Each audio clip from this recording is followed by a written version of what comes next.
Hi, everyone. So my name is Alon, and I'm the CTO of Aporia. And today we're going to talk about recommender systems in production.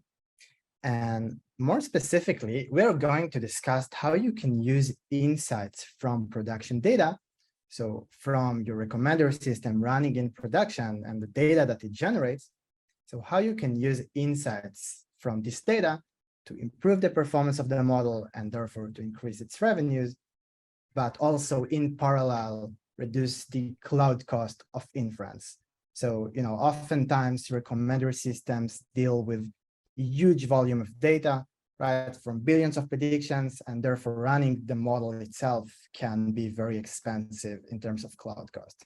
So we will touch both on, improving the model performance and increasing the revenue from the model, as well as reducing its cloud costs.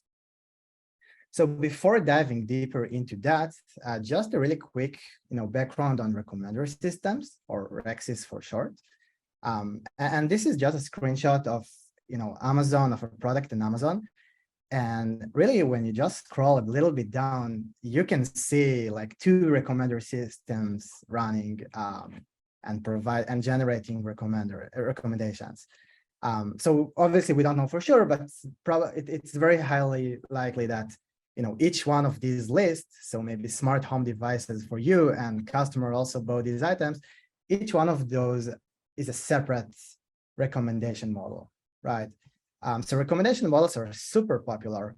And just, going to the homepage, we can also see a little bit of different type of recommendation systems. Usually this is called personalization, where actually the homepage of Amazon.com is really personalized and very likely that each one of these widgets is maybe a separate model, or maybe one model could be a combination of some widgets.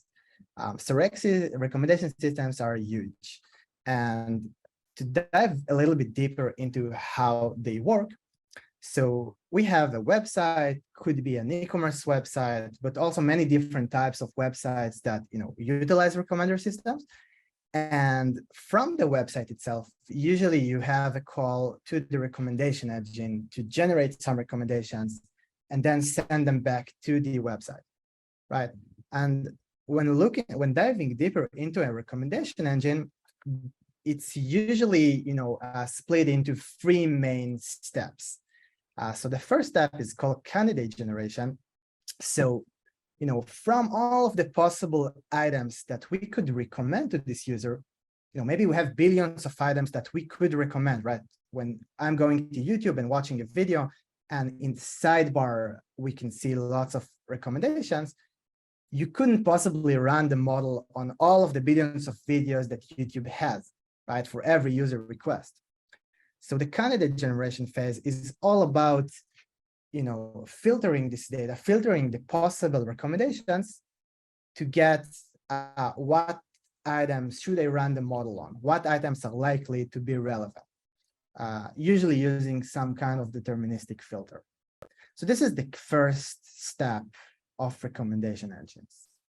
Second step is, and this is where the machine learning comes into place, is for each candidate, for each item that I can recommend, I can run a model and get back a probability of what's the probability the user will click or buy this item or watch the video or listen to this song and so on. So this could be a machine learning model that generates a probability for relevancy, for what's the probability that the user will click the item. And then usually after running the ML model, there is some deterministic logic to make sure that maybe there is some diversity in the items that we recommend, right? So if the recommender engine just scored, only hats, it's not such a good recommendation, right? So maybe we want to filter some of the items or run some deterministic logic to improve the model with deterministic filters. So this is a recommender engine in general. And some of the challenges when you're dealing with RecSys in prod is, first of all, the scale of data, right? So the scale of data can be huge. and therefore it's very hard to analyze it. And in addition to that, in addition to the fact that it's very hard to analyze, the cloud costs of inference of model inference can be super high, right? So oftentimes these recommendation engines are deep learning models. The artifact could be very large. Therefore, you need to run them in production and have a lot of memory and CPU, right? And need to have lots of replicas for this service and so on. So essentially serving so many users and so many items could be very, very expensive in terms of cloud costs. And then the second challenge is, and it's very related to that, but some predictions are extremely valuable, right? So when you recommend items that people actually buy, this is an extremely valuable prediction. But some recommendations, some predictions could be completely not relevant, right? So maybe there is a lot of bots going into the website for some reason, and the model runs, and then you are just running the model and generating predictions for things that are completely irrelevant. So this is also a second challenge, or an insight on recommendation systems. And then recommender system usually have more specialized performance metrics. So usually, you have more simple metrics like precision, recall, MSC, and so on. But with recommender system, it's really, really nice to measure metrics such as NDCG, precision at K, MRR at K. So these are metrics that are really relevant to recommender systems. And let's maybe get back to our goal. So our goal is really, we've trained the recommender system model. We worked months on getting and deploying a recommender system to production. And now the main question is, how can we improve it, right? How can we get more business from the model? And how can we, with a data approach, reduce its cloud costs? So the first step to really getting insights from the data, the production data of the model, the first step is really just to save the data, right? So we have a website, it calls the recommender system. The recommender system gets back, retrieves the recommended items, sends those back to the website. First of all, we can store this data in order to make sure that we can then analyze it and understand how to improve the model. So even though these are huge amounts of data, today's data lakes and data warehouse are really, really, really good in storing a lot of data, right? So you store a lot of data, but what you're paying in return is the query time, right? And so on. So BigQuery is just one option, but other popular options could be Delta Lake, Glue, and so on. So we could store the features and the predictions of the model in a data lake. Then from the website, after actually generating the prediction, generating the recommendations, we also might have a little bit of delayed feedback, right? So maybe we show the recommendation and then the user actually click on that recommendation, or maybe they even added it to cart, or maybe even purchased, right? So this is invaluable information that you can store together with the features and predictions. So usually this is called actuals or ground truth or delayed feedback. And together with the data, the predictions themselves, we can really get invaluable insights. So this is the first step. And then the second step is really to add monitoring on top of the inference store. Right, so now that we have this data, we can add model monitoring like Aporia to start getting insights from this data. So let's see how that works. So the first step is really to connect Aporia to the inference store. And this is usually very simple. It can be done from user interface or from code.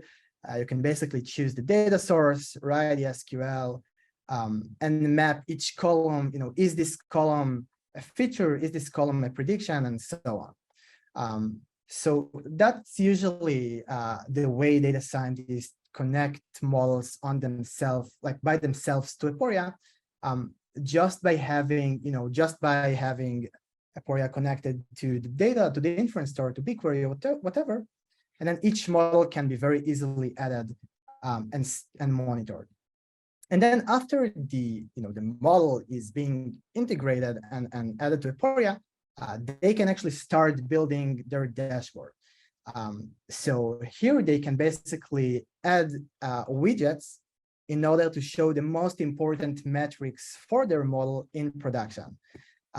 So they can add their own custom metrics and data segments, and this is usually how it looks at the end, right? So we have our product recommendation model. In this case, we wanted to see NDCG at 4. Okay, so 4 because we are showing 4 items in our website, for example. And again, NDCG is a performance metric that's relevant for recommender systems. So you can build these dashboards and show the top drift features. So for example, here we can see that none of the features actually have a very high drift score. Let me annotate that. Which is great, right? This is usually what you want to see. And in this case, it's comparing serving to training, production data to the training set. And we can see that there is no drift, which is really good. And they can really start, building dashboards that are more relevant to their use case and to their specific model. So this is usually what comes after connecting their model. And then I think the final step before actually getting to the insights is setting up alerts, right? So, data scientists probably don't want to take a look on these dashboards all day. And if something goes wrong or if something can be improved, they probably want to get an alert in Slack and react to it instead of having to look on the dashboards all day. So with the monitor builder in Aporia, they can basically add new types of ML-specific monitors, such as data drift, prediction drift, NDCG degradation, and so on. And there are a lot of different monitors that can be added from performance degradation, custom metrics, to missing values, and data drift. Cool. So now we basically store the predictions of our model in some kind of data lake.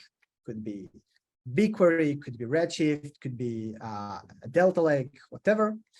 We added the model monitoring on top of it. And now it's basically time to get some insights on how can we improve the model and how can we reduce its inference cost. So now I'm basically going to go over some real examples that we've seen in some of our customers.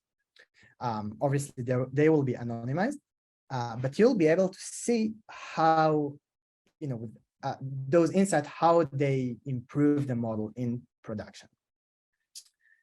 So let's start from this example. It's relatively simple. So basically, users that go to a product page in an e-commerce website and see a t-shirt, now they can get recommendations for similar, for other items that they can buy, right? So maybe they get some items that complement this t-shirt, for example, shoes and hat and so on, or they get items that are similar to the t-shirt, maybe other t-shirts, right? So the user can get multiple types of recommendations. And this is a widget from Aporia, from the dashboard. And what you can see here very, very clearly is that the complementary items, so, items that are not similar to the items that the user is currently watching. So the conversion rate for these items is much higher than the conversion rate for similar items, which is interesting. So maybe, in the user journey, people go to t-shirt, and from there they go to different items that they want to buy, but not t-shirts. So we can see that the conversion rate and also the performance of the model is much higher for complementary items and not similar items. So this is the insight. And then, an insight by itself doesn't mean anything, but the action, what actually they actually did to improve the model is just to recommend more complementary items by filtering out some of the similar items for each recommendation. Right? So when you're generating the recommendations, they filtered out similar items like other t-shirts. And therefore, they will actually be able to increase their conversion rate and increase the revenue from the model. So going back to our architecture, in the re-ranking step, where we run deterministic logic after the model itself, they were able to really recommend more complementary items, and therefore actually improving the performance of the model. So this is one example. Let's go over another example.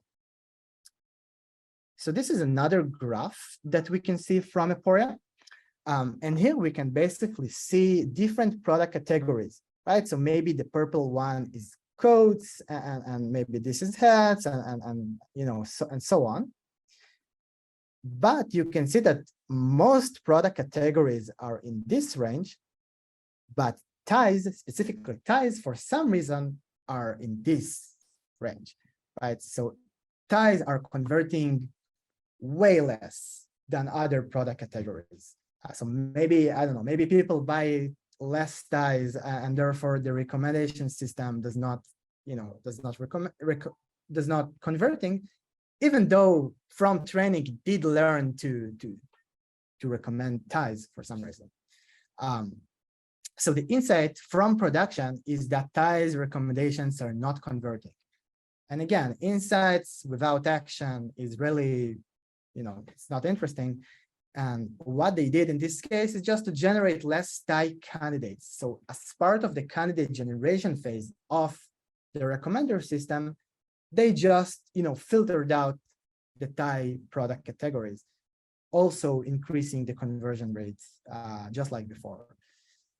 So as part of the candidate generation, they just generated less ties and run the model on less ties, as part of a simple, filter on the candidates. So far we have gathered two different insights. Let's go over another one.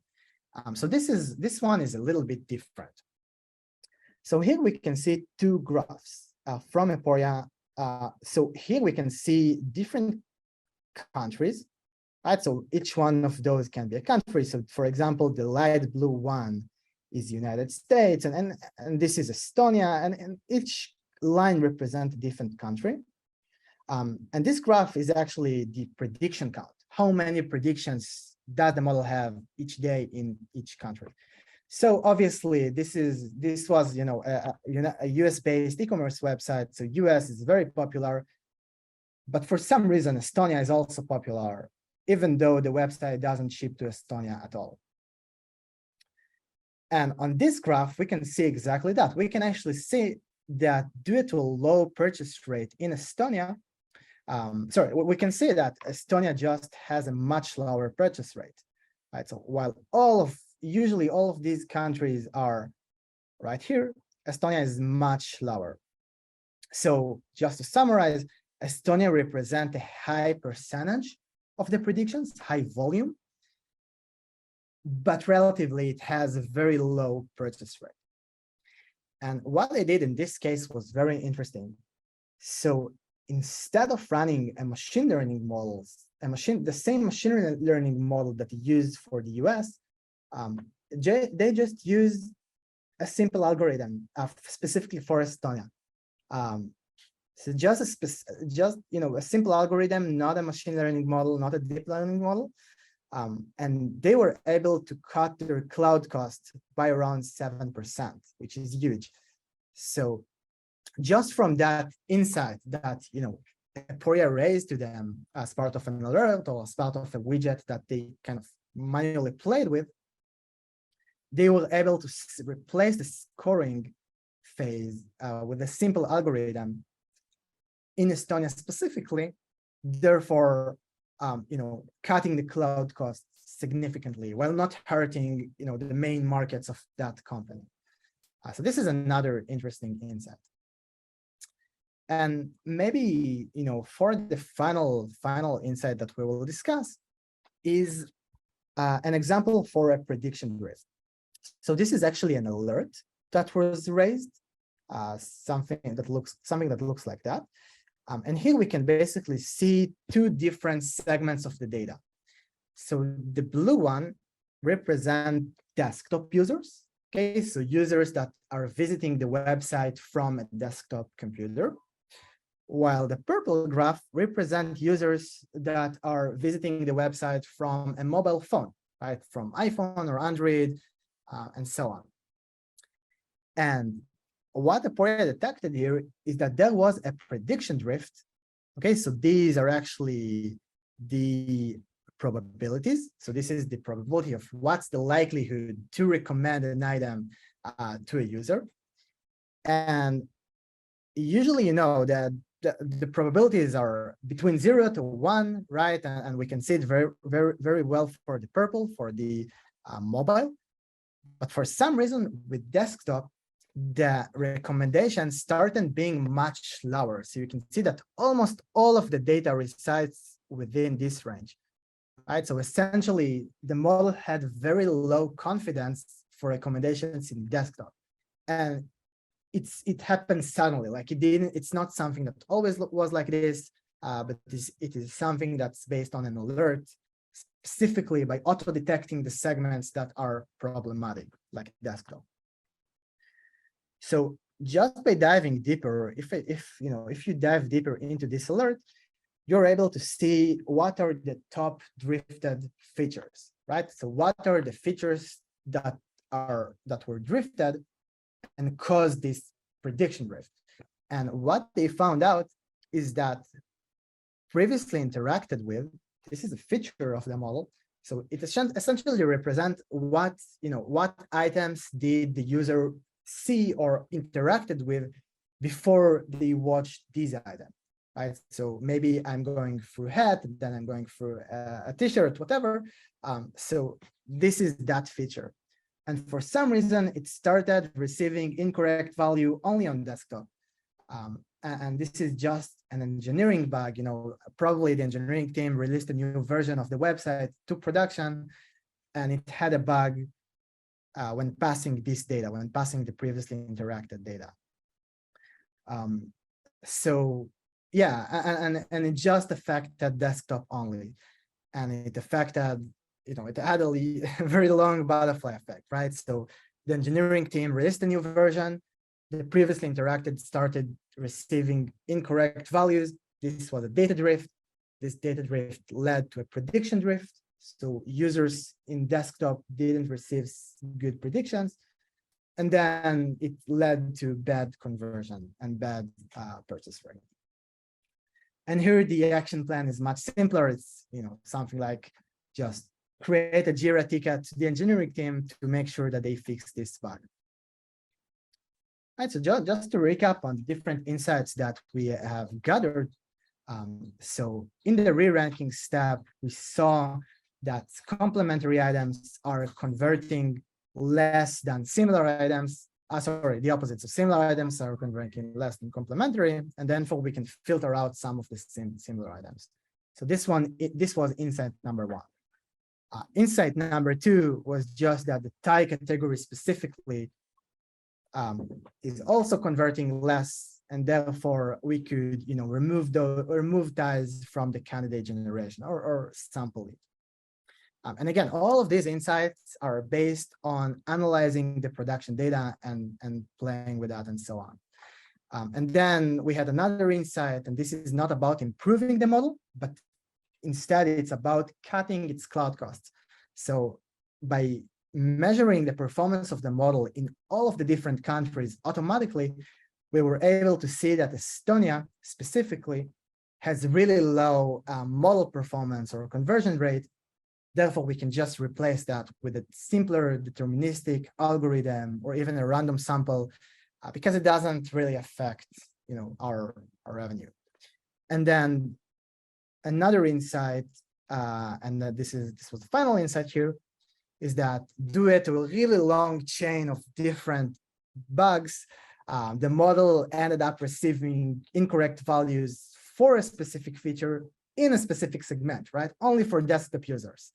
And think how difficult it is to catch that, just by looking on the data, right? It's almost impossible.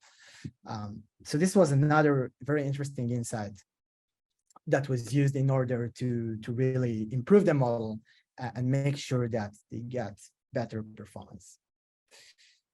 So just as a summary, so you can use Aporia to centralize all of the different models, all of the different data science teams under a single pane of glass.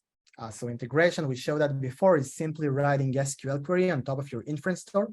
So oftentimes you will see, different solutions you have to copy the data to the monitoring solution, having to log predictions.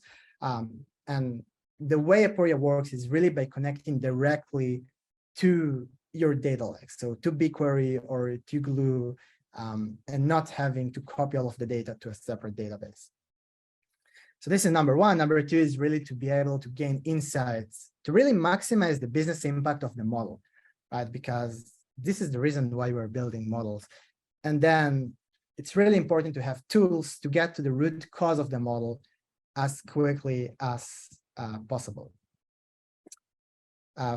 Thank you so much. If you have any questions or any comments or anything like that, I would love to chat. You can add me on LinkedIn. And yeah, thank you very much.